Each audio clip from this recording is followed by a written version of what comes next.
Bien, buenas tardes con todas y con todos. Un agradecimiento a las instituciones que han hecho posible mi presencia esta tarde aquí en Rosario para poder conversar con ustedes sobre un tema que supongo ni a ustedes ni a mí nos gustan, como es el tema de la violencia vinculada a la ciudad. Es muy gratificante poder estar en esta 10ª edición de este congreso.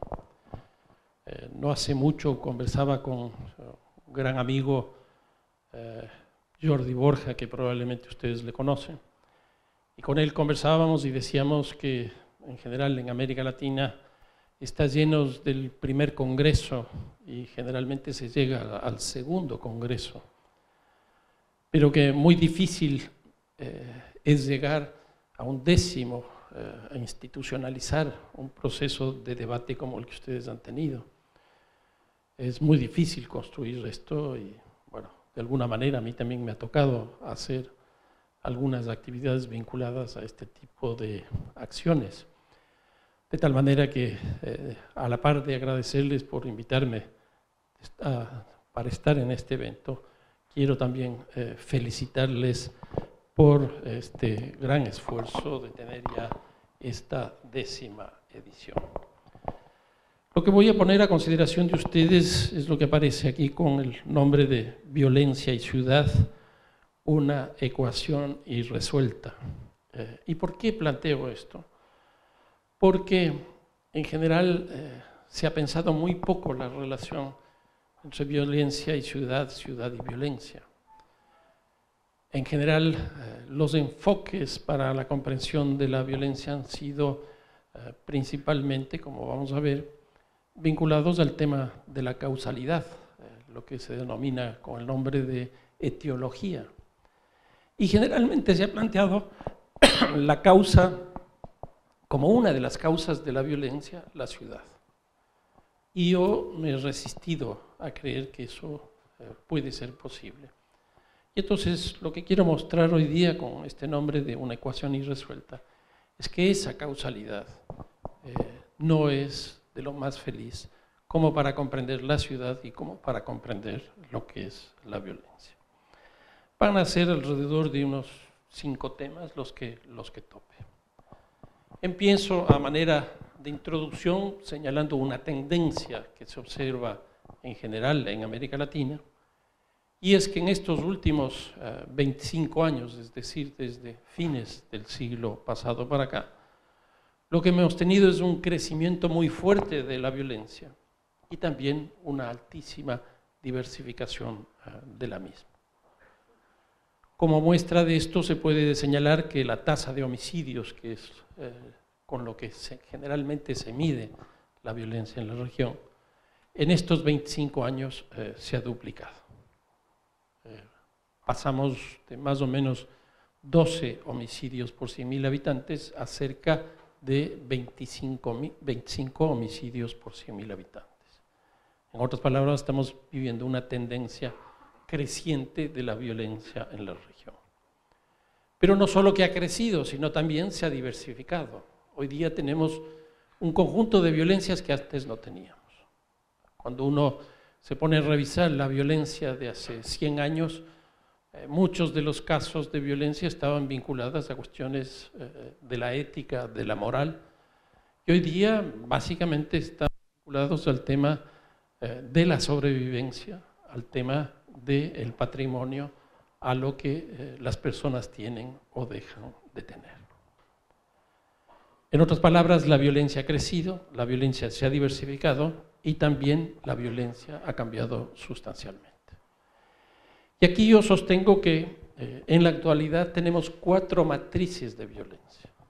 La violencia política, que tuvo un peso muy fuerte aquí en el Cono Sur en la época de las dictaduras militares, hablo de Brasil, Uruguay, Argentina, Chile, Perú, Ecuador también, donde hubo una cantidad de personas desaparecidas, torturadas, muertas, etc.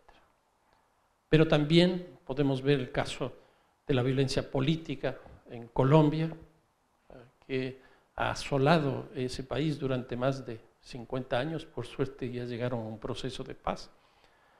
Pero también se ha tenido cosas relativamente parecidas en El Salvador, en Nicaragua, en Guatemala, etc. Fue una época muy fuerte donde la violencia política era absolutamente clave. Una segunda es la violencia organizada.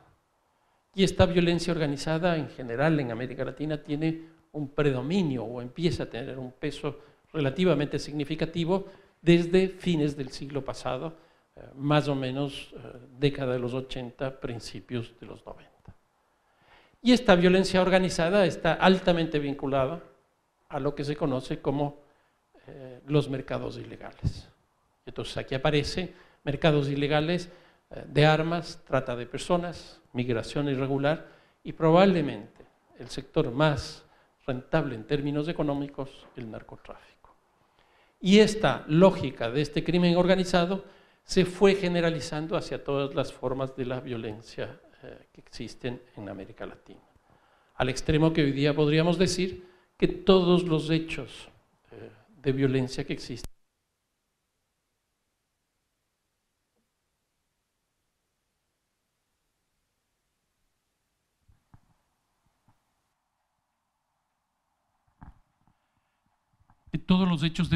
están prácticamente vinculados al crimen organizado. En otras palabras, si yo al salir de aquí de la universidad, en la esquina, me roban mi computadora, que probablemente eso es lo que ocurre en casi todos los sectores próximos a las universidades de América Latina, esa computadora va a entrar nuevamente al mercado a través de los sistemas de comercialización que existen para que se realice justamente esa mercancía en ese contexto de comercialización. Si no, no tiene sentido. O sea, no tiene sentido que yo me robe una computadora o un celular si no es para obtener recursos económicos, y para eso ya hay cadenas de comercialización, ya hay organización. En tercer lugar está la violencia discriminatoria, que está teniendo cada vez más relevancia y más peso. Por ejemplo, la violencia vinculada al fútbol. El fútbol genera mucha violencia discriminatoria porque los hinchas del otro equipo terminan siendo enemigos de uno. Y principalmente aquí aparecen las formas de violencia simbólica y las formas de violencia física. Pero también tenemos violencia discriminatoria frente a los fenómenos migratorios que hoy día estamos viviendo, principalmente, por ejemplo, de las migraciones que provienen de Venezuela. Lo que ha ocurrido en general en América Latina, por donde estos procesos han tenido mucha fuerza, es que hay mucha xenofobia. Y esa es una forma de violencia discriminatoria. Y no se diga el caso de la violencia de género, la violencia contra la mujer, que por suerte ya empieza a tipificarse este tipo de delitos y por lo tanto empiezan a visibilizarse. Y aquí, si no fuera por la organización de mujeres, difícilmente esto podría haber salido a la luz pública y difícilmente se hubieran podido plantear las políticas que se están planteando en este momento, que desgraciadamente todavía no logran reducir estos problemas. Aquí han aparecido los delitos de odio, que en muchos de los países ya están tipificados y ya están siendo perseguidos bajo distintas formas. Y el cuarto tipo de violencia es la violencia común, que es la que está más cerca a la ciudad. ¿Y por qué? Porque la violencia común se produce en el espacio común. ¿Cuál es el espacio común? El espacio público y el espacio privado. Y entonces, hoy día en América Latina tenemos estas 4 matrices que están actuando de manera interrelacionada. La violencia política, la violencia común, la violencia organizada y la violencia discriminatoria. Si esto es lo que ha ocurrido en estos 25 años en términos de la violencia, lo que podemos ver claramente es que el marco institucional para procesar la violencia también ha cambiado sustancialmente en la región. Una primera cosa que hay que señalar es que la institucionalidad se amplió de una manera significativa. Si antes, y cuando digo antes, es más o menos como señalaba hace un rato, la década de los años 80, era suficiente el sistema penal para procesar la violencia, hoy día eso ya no es así. ¿Cuáles son las instituciones del sistema penal? Principalmente tres: la policía, la justicia y la cárcel. Es decir, este trípode, la policía, que es la que detiene, la justicia, que es justamente la que promueve la sanción o establece la justicia, y finalmente la cárcel, donde se pagan las penas respecto al delito que se han cometido. Hoy día eso ya no es suficiente, y lo que tenemos en general en América Latina es que hay muchos ministerios, secretarías, direcciones, el nombre que se les quiera dar, dentro de los gobiernos nacionales, los gobiernos federales, que han decidido entrar a trabajar respecto de la seguridad. Ministerio de Educación, Ministerio de Salud, Ministerio de Economía, etc. Pero no solo eso, sino también los gobiernos locales, los gobiernos provinciales. Para nadie es desconocido que las provincias tienen políticas de seguridad, los municipios tienen políticas de seguridad. Y también es interesante ver que los organismos internacionales tienen políticas de seguridad. El BID, la OEA, la CAF, el Banco Mundial, la OMS y un conjunto sin fin de organismos internacionales están altamente vinculadas a las políticas de seguridad y al financiamiento de las mismas. Y también está la sociedad. Es impresionante ver cómo, lo que señalaba hace un rato, las mujeres con sus organizaciones reivindican la seguridad y plantean políticas de seguridad. Organizaciones de personas que han sido secuestradas, organizaciones que defienden la vida y la paz, llamarlo así, de niños y niñas y adolescentes. Pero también dentro de la sociedad está la empresa privada.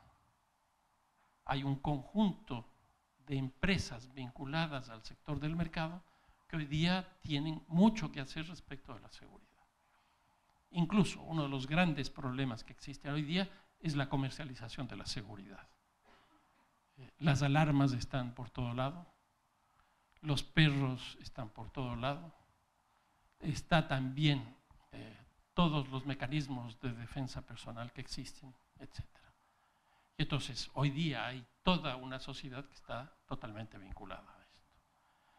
En otras palabras, lo que tenemos es un marco institucional, público, privado y de la sociedad que se ha volcado al tema de la seguridad. Hemos entrado en la lógica de la securitización del Estado y de la sociedad. A esto hay que añadirle una cuestión más. No solo que hay mucho más instituciones públicas, privadas y sociales que están vinculadas al tema de la seguridad, sino que hoy día la inversión que se hace en seguridad es francamente impresionante.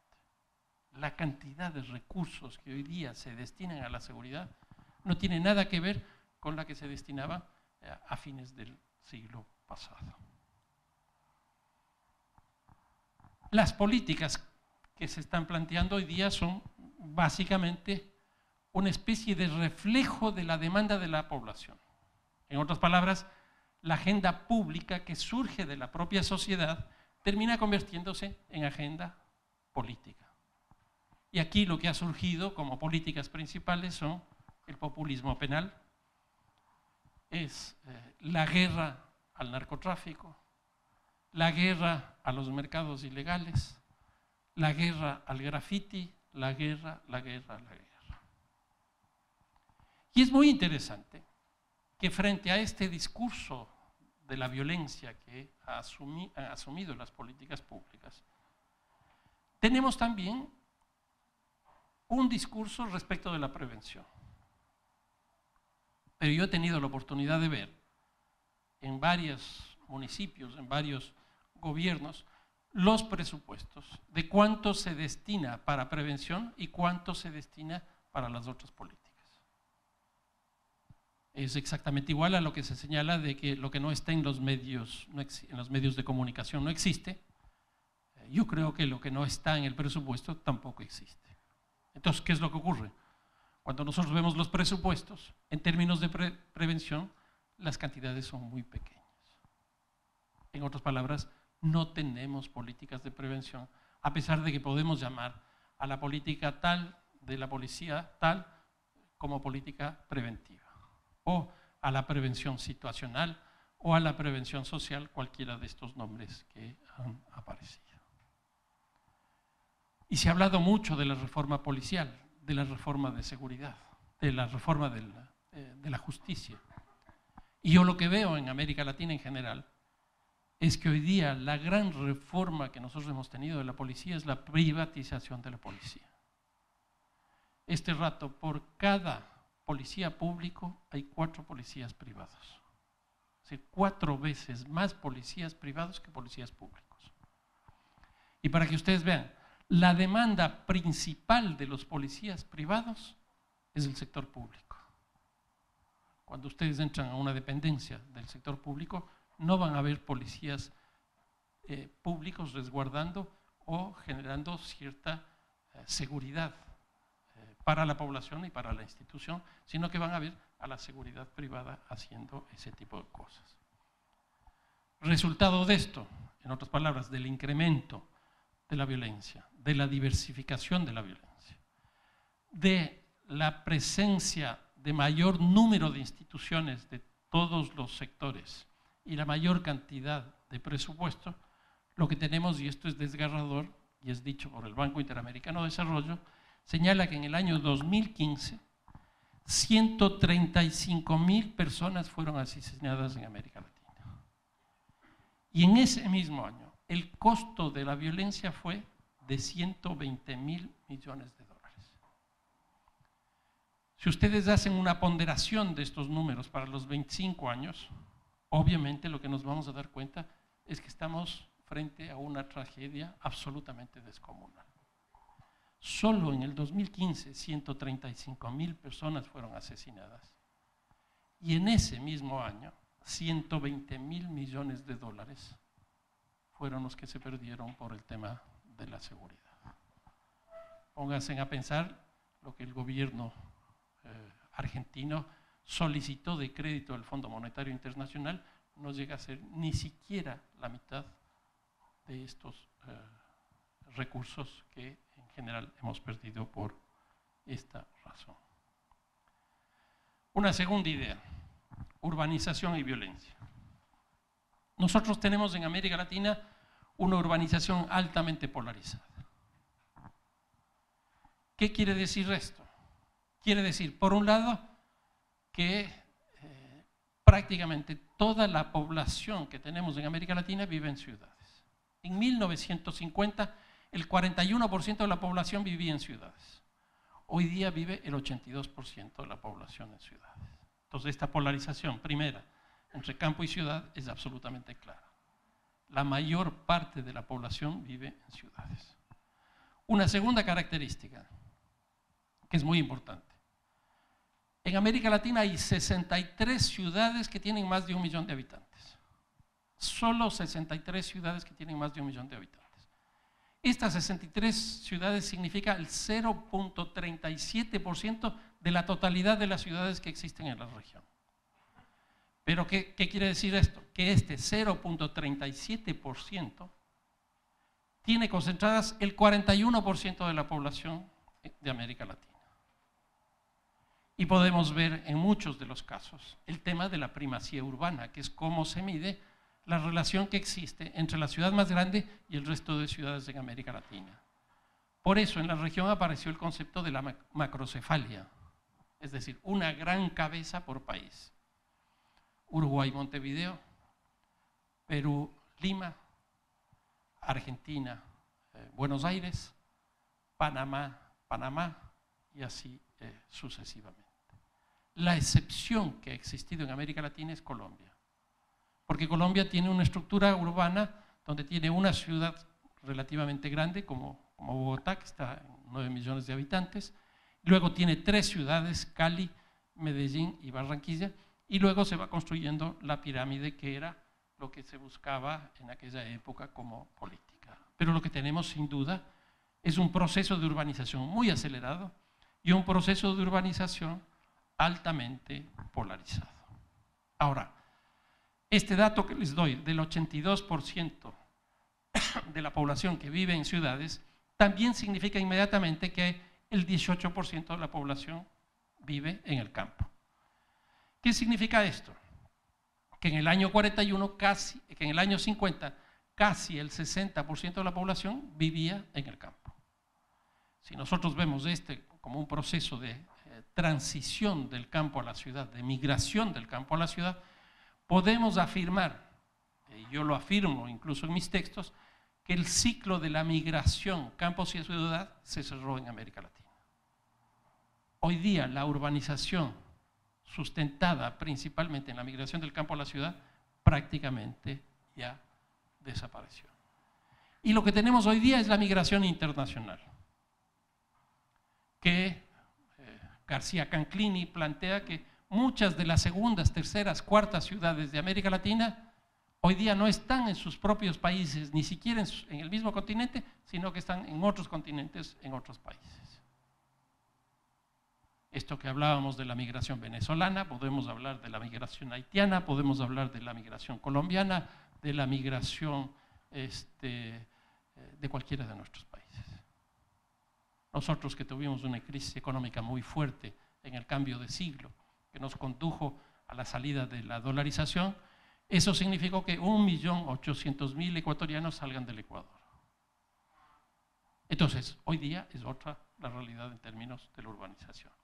En ese contexto, lo que hay que plantear es que también se urbanizó la violencia. ¿Y qué significa que se haya urbanizado la violencia? Que hay una mayor concentración delictiva en las ciudades. Cuando uno ve cuántos delitos hay en el campo y cuántos hay en la ciudad, obviamente que la ciudad tiene mucho más delitos. Tan es así que hoy día casi se hace como un símil, como si fueran exactamente iguales, la violencia con violencia urbana, por esta característica de la urbanización de la violencia. Pero no solo que hay una concentración de la violencia en las ciudades, sino que también apareció una violencia típicamente urbana, que es la violencia común, que como ustedes ven en la lámina, yo la planteo con esta palabra de común es, comunes. Común es, como si fueran dos palabras. Y aquí aparece algo que nosotros hemos trabajado desde la década de los años 20 prácticamente del siglo pasado, que es el tema de la ciudad ilegal. Porque si nosotros estamos hablando de ilegalidad y estamos hablando de violencia, obviamente que el tema de la ciudad ilegal es uno de los temas principales que empieza a aparecer con mucha fuerza con el proceso de urbanización. La ilegalidad se asienta en la ciudad y eso genera muchas formas de violencia. Por ejemplo, las tomas, las invasiones, por ejemplo, la confrontación por los servicios básicos de energía eléctrica, agua potable, transporte, etc. Y no solo en términos del asentamiento de esta población migrante del campo a la ciudad, en las propias ciudades, sino también empieza a generalizarse con el comercio ilegal, que genera conflictos, con el empleo ilegal, que también genera conflictos. Entonces empieza a haber aquí un vínculo muy estrecho entre lo que significa la violencia, la ilegalidad y la ciudad. Una tercera idea, la relación entre ciudad y violencia. ¿Hay una relación entre las dos o hay una causalidad entre las dos? Cuando uno ve las encuestas de opinión pública en América Latina y las encuestas que se hacen en las ciudades, generalmente aparecen dos de forma explícita. Una es la demanda de la seguridad. No he visto encuestas en Rosario, pero me imagino que si uno hace la encuesta y le pregunta al habitante de la ciudad de Rosario cuál es su principal problema, va a estar en el primero o el segundo lugar el tema de la seguridad. Porque esa es una constante en casi todas las ciudades de América Latina. Y el segundo es el tema del transporte. Entonces, es seguridad y transporte. Y en eso, obviamente, las ciudades han cambiado mucho, porque antes se demandaba empleo, se demandaba agua potable, energía eléctrica, etc. ahora con la crisis económica que ustedes están viviendo, probablemente también ha habido un cambio dentro de las demandas de la población. Pero lo que sí se ve claramente es que el tema de la seguridad es uno de los temas más significativos de la ciudad actual. Y en esto lo que ocurre es que se suma al tema del transporte o al problema del medio ambiente o al gobierno de la ciudad, al problema de la vivienda, a todos los problemas que tiene la ciudad. Entonces, hoy día, la violencia es un tema que debe ser considerado como uno de los problemas claves para entender lo que es la ciudad.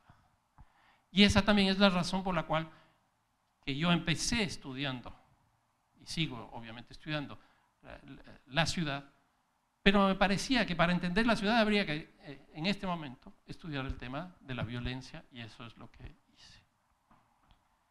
Y entonces, esto lo que ha significado es que empieza a autonomizarse la violencia como un problema dentro de la ciudad que necesita ser comprendido con sus propias categorías, metodologías, etc.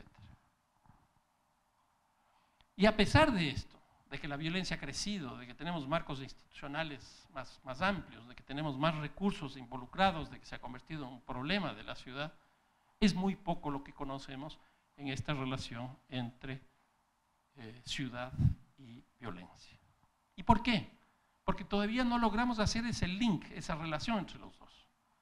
La violencia ha buscado explicar, por esta cantidad de hechos delictivos que se producen en la ciudad, una explicación en la causalidad. Entonces, la violencia se busca entender desde la etiología, es decir, desde las causas. No se le ve como una razón o una lógica estructural a la relación ciudad y violencia.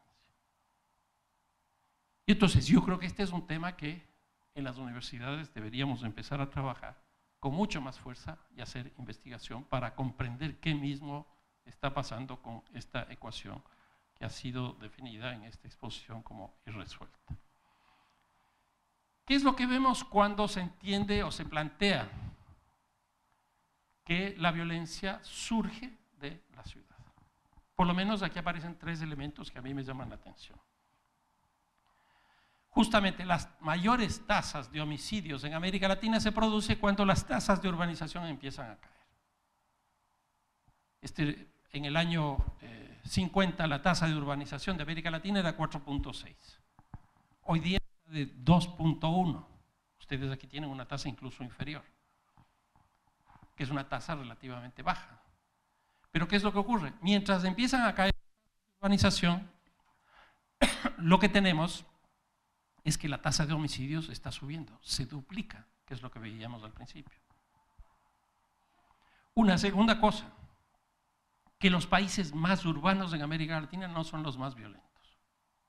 El caso de ustedes, el caso de Uruguay, casi todos los países del Cono Sur. Aquí la tasa de urbanización es mucho más alta. Entonces, si es que la causa sería la ciudad, obviamente que aquí deberíamos tener mayor violencia. Y eso no está ocurriendo. Y en tercer lugar, las ciudades más grandes dentro de los países no son las ciudades más violentas.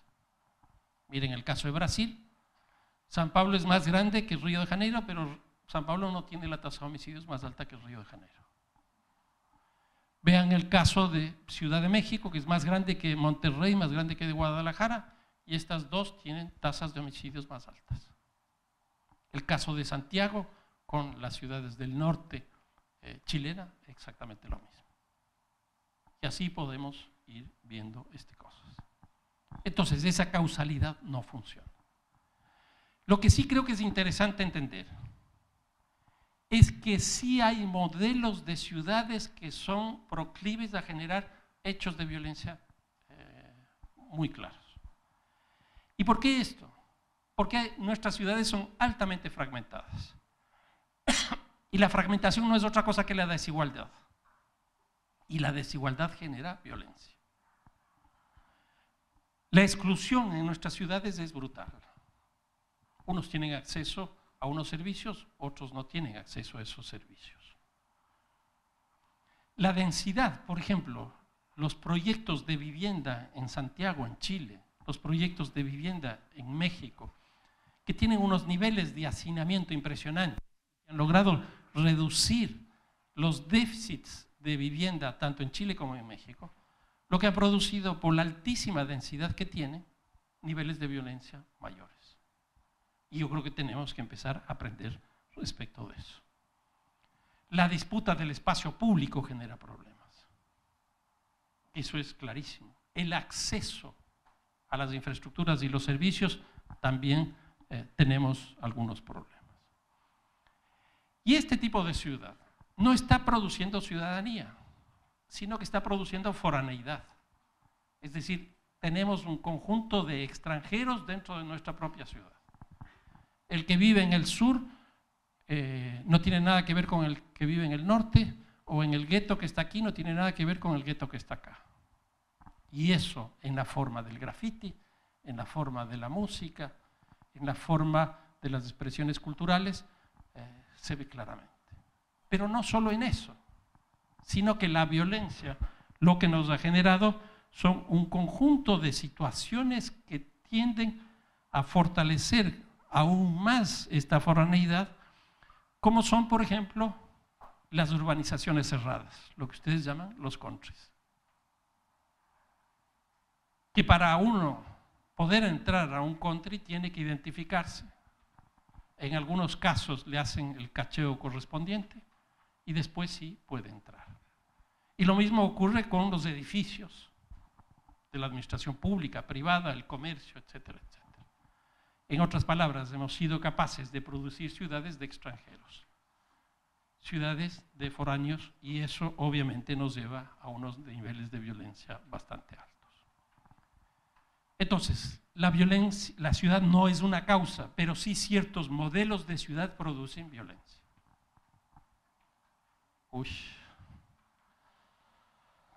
Veamos algunos impactos al revés de las causas, viéndole la violencia como una causa. ¿Qué es lo que produce la violencia en la ciudad? 3 ejemplos impresionantes. Reduce el tiempo. Cuando uno va de viaje a cualquier ciudad y le dicen no salgas pasadas las 10, 11, 12 de la noche. Las ciudades se comprimen. Las ciudades viven lo que yo llamo un urbicidio, se mueren respecto al tiempo. Pero también hay una restricción del espacio. No vayas por esos lugares, que generalmente esos lugares son o los barrios populares o el espacio público. Entonces hay una restricción del tiempo, hay una restricción del espacio. Y finalmente, la ciudadanía también sufre un impacto muy fuerte. ¿Por qué? Porque si nosotros salimos y vemos un accidente de tránsito, probablemente vemos un poco y seguimos. Ya no tenemos el sentido de la solidaridad. Eso prácticamente ha desaparecido. Uno de los elementos principales para la comprensión de la violencia respecto de la ciudad es el temor. Armando Silva, que es un investigador colombiano que trabaja mucho el tema de los imaginarios, él sostiene que el imaginario urbano principal es el del miedo. ¿Y qué es lo que ocurre con el miedo? ¿Qué es lo que ocurre con el temor? Que el temor se convierte en principio urbanístico. Entonces, cerramos las urbanizaciones, ponemos muros, el precio del suelo es más alto y de la construcción inmobiliaria es más alto en aquellos lugares donde hay seguridad, porque finalmente lo que terminamos vendiendo es justamente seguridad. ¿Y qué es lo que ocurre? El desconocido termina siendo un enemigo. Y la policía a uno le dice permanentemente, si uno va caminando por una calle y ve venir 3, 4 personas, pásate al otro lado. El desconocido termina siendo un enemigo. Y en ese sentido, este temor tiene y construye marcas territoriales. Por ejemplo, los lugares donde el comercio es informal es un lugar del temor. Por ejemplo, los lugares donde se desarrollan cierto tipo de actividades como arrojar la basura. Entonces, ¿qué es lo que ocurre? Estas marcas territoriales del miedo, que se construyen a partir de estos imaginarios, lo que van produciendo es, lo que les decía hace un rato, que ese espacio ya no sea para mí, sino sea para él. Ya no sea para la producción de ciudadanía, sino que sea para la producción del del delito. Y entonces, obviamente, aquí aparecen las políticas de prevención situacional que muy poco hacen para restringir estos elementos de estas marcas territoriales. ¿Y cuáles son estos imaginarios del miedo, los lugares del imaginarios del miedo? Por ejemplo, los riachuelos, las cloacas, los basureros, los propios sectores populares. Y esto podemos ver en el caso del río Bogotá, el caso del Machángara en Quito, el caso del Rímac en Lima, etc. Casi todos los ríos tienen ese problema. La recuperación de los ríos es un elemento de seguridad bastante importante. Si por un lado son los ríos y los riachuelos, también tenemos los cerros emblemáticos. El caso del Cerro de Montevideo, el caso del Panecillo en Quito, el caso de Montserrat en Bogotá, el caso de San Cristóbal en Lima y así sucesivamente. Pero también hemos visto en términos de encuestas que hemos hecho precisamente con Armando Silva en algunas ciudades de América Latina, que las sensaciones también de la población también generan miedos. Por ejemplo, los lugares del calor, los lugares del color, los colores más encendidos generan más temor. Los sonidos, los lugares que tienen mucho ruido, los olores. Entonces, estas percepciones elementales también generan problemas respecto de la construcción de los lugares del miedo. Una quinta idea, con esto me voy acercando al final, es que la violencia también tiene que ser entendida en la ciudad a partir de la cronología de la violencia y de la geografía de la violencia. Por ejemplo, en el caso de la geografía de la violencia, aquí hay una cuestión muy clara, se roban bancos donde hay bancos. ¿Qué significa esto? Que nosotros tenemos que tener políticas de uso de suelo, es decir, planificación altamente vinculada a la seguridad, que no se puede hacer lo uno sin la vinculación con lo otro. La diferencia entre espacio público y espacio privado, el sentido de lo que común es.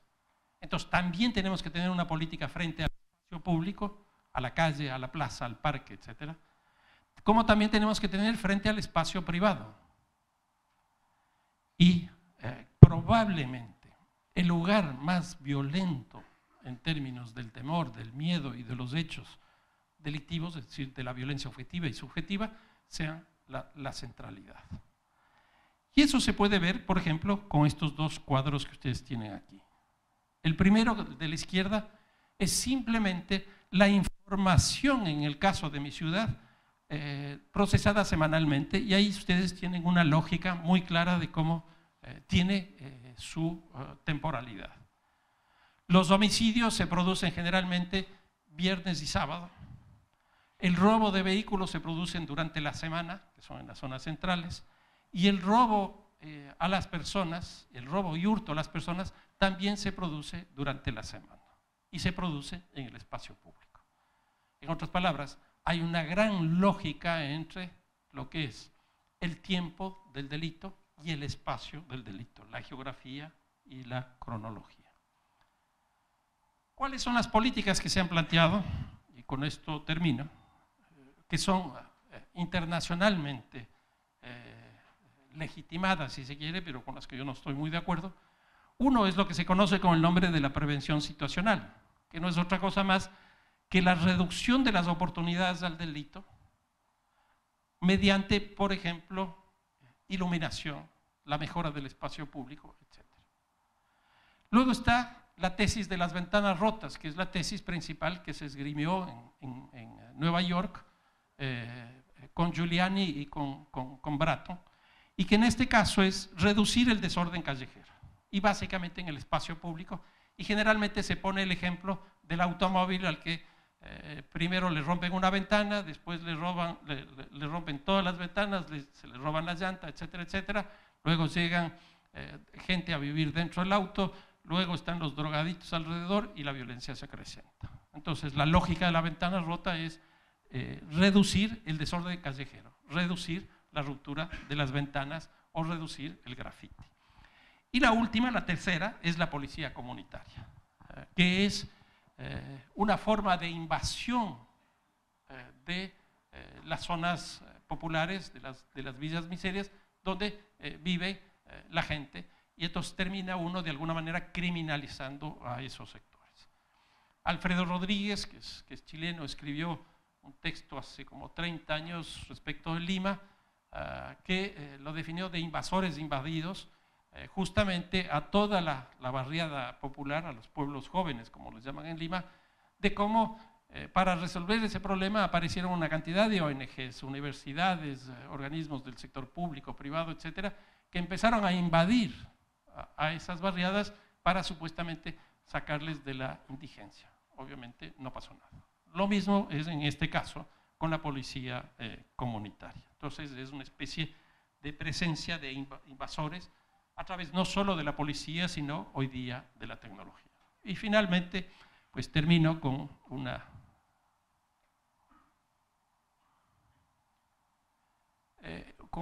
algo así como algunas conclusiones que me parece que son importantes. ¿Cómo tratar la violencia en las ciudades? Yo creo que hay que repensar la violencia. En ese sentido, la relación esta ciudad y violencia deberíamos desarrollar mucho más investigaciones. Creo que el tema del temor es clave, en otras palabras, la diferenciación entre violencia objetiva y violencia subjetiva. La violencia objetiva son los hechos explícitos y la subjetiva es la percepción de inseguridad, del temor y el miedo. En segundo lugar, creo que hay que entender el ensamble de las distintas matrices de violencia. Esto nos muestra, por ejemplo, el caso colombiano, cómo la firma de la paz entre el gobierno de Colombia en la época de Santos y las FARC condujo a que el día de hoy tengamos una tasa de homicidios equivalente a la que tenía Colombia hace 44 años. Entonces aquí hay una asociación, ahí hay un ensamble. Cómo aplicando políticas de reducción en una matriz de violencia se bajan otro tipo de violencias. La tercera línea que me parece que es importante es estudiar la relación con la economía. Estos datos que les daba del BID, de los 120.000 millones de dólares, y yo creo que aquí la gran discusión es qué hacemos con el sector privado, qué hacemos con el sector mercantil, que está presionando para que todos nosotros de una u otra manera logremos adquirir los productos que ellos tienen, y para eso generan obviamente un mercado a través del temor. Creo que hay que entender el tema político que está detrás de la violencia y el tema político que está detrás de las políticas públicas.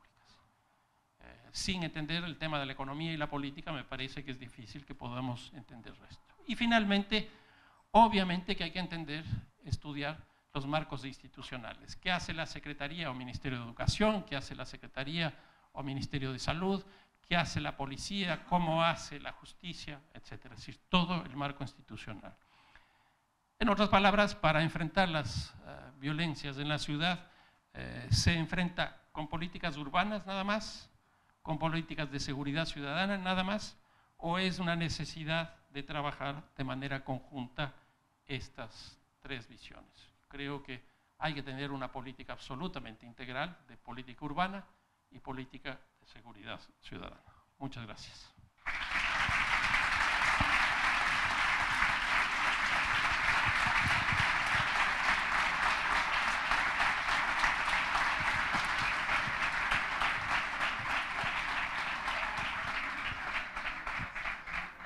Y quizás una última cosa que me olvidé es esta cita, que me encanta el fútbol, de alguna manera también soy seguidor del ronco Alfio Basile, cuando él dice: yo coloco perfectamente bien a mis jugadores en la cancha, lo que pasa es que empieza el partido y ellos se mueven. Yo creo que este es el rol que nosotros debemos tener. ¿Y por qué digo esto? Porque en general nosotros no vemos a la violencia y a la ciudad como elementos que están permanentemente moviéndose. Tenemos que estudiar los actores. La violencia no solo son tasas, cifras, sino son actores, son organizaciones. ¿Qué es un entrenador? Es básicamente un estratega. ¿Qué es un planificador? Un estratega. ¿Qué es lo que nosotros tenemos que ser? Estrategas. Juntémonos mucho más con Alfio Basile que con los que ustedes quieran.